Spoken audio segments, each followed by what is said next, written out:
Selamat datang di podcast Konde.co, podcast yang membahas berbagai topik yang relevan dengan kehidupan perempuan, kelompok marginal, dan melakukan interseksi.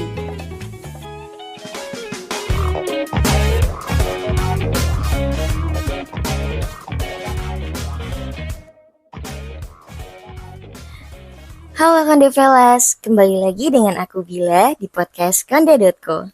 Gimana nih hari kalian? Semoga menyenangkan ya. Hari ini kita akan bicara tentang best father. Ini sebutan lumrah kah atau glorifikasi untuk para ayah? Ini juga adalah hasil tulisan kontributor Konde.co Ika Aryani. Kondevelas, sebenarnya ayah yang baik itu seperti apa sih? Meninggalnya influencer Dali Wasing, suami dari artis Jennifer Copen pada 18 Juli 2024 lalu, membuat sejumlah netizen di media sosial merenungkan kembali makna ayah yang baik di tengah masyarakat yang patriarkis. Kepergian almarhum mengundang kesedihan di kalangan netizen. Berbagai platform media sosial dibanjiri ungkapan belasungkawa dan juga dukungan untuk Jennifer. Namun, di balik kesedihan itu, muncul pula beragam reaksi dan komentar dari netizen yang menarik untuk dibahas.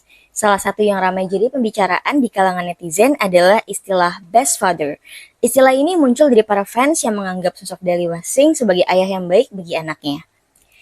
Dali adalah seorang influencer dengan pengikut lebih dari 2 juta di TikTok. Dalam kontennya, ia sering menunjukkan aktivitasnya bersama anak perempuannya, mulai dari menyuapi makan, memasak, mengikat rambut, sampai berjalan-jalan dengan anaknya.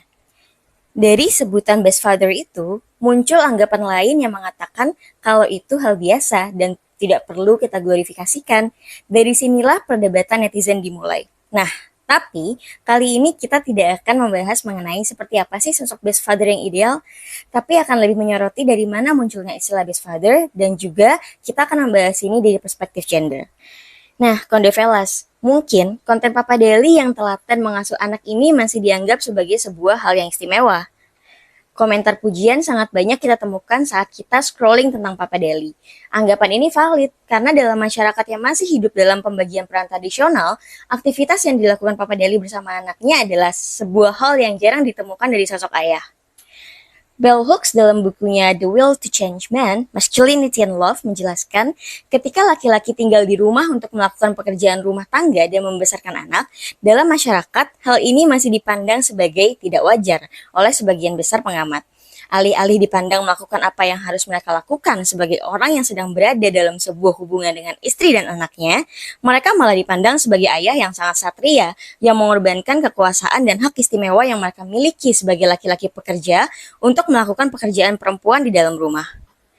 Father atau ayah bukanlah hanya sekedar kata yang mengartikan seorang bapak. Dalam perjalanannya, istilah father erat dikaitkan dengan berbagai persepsi dengan berbagai tujuan.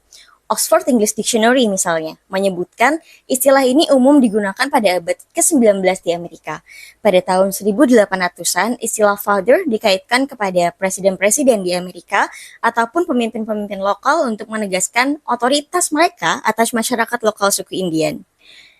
Majalah Time pernah membahas bahwa perjalanan waktu membuat ayah membawa peran tertentu yang berbeda-beda sesuai kebutuhan zamannya. Menjadi seorang ayah tidak berarti hanya memiliki satu peran sepanjang waktu. Hal ini karena makna akan ayah yang baik juga berubah seiring waktu. Pada awal abad ke-20 misalnya, peran ayah yang baik diasosiasikan sebagai pencari nafkah atau seorang provider bagi keluarganya. Namun peran ayah kian berubah seiring waktu karena beberapa faktor seperti pergerakan perempuan dan berubahnya industri. Sehingga ayah yang baik dihargai bukan dari perannya atas ekonomi saja, tetapi juga atas perannya dalam hal non-ekonomi. Di Amerika sendiri, beberapa pakar menganggap penetapan Hari Ayah yang diperingati setiap tahun adalah pengingat peran ayah dalam ranah domestik. Ini karena Perang Vietnam telah banyak menghilangkan ayah dari rumah, sehingga pada tahun 1972, Presiden Richard Nixon meresmikan Hari Ayah sebagai hari nasional.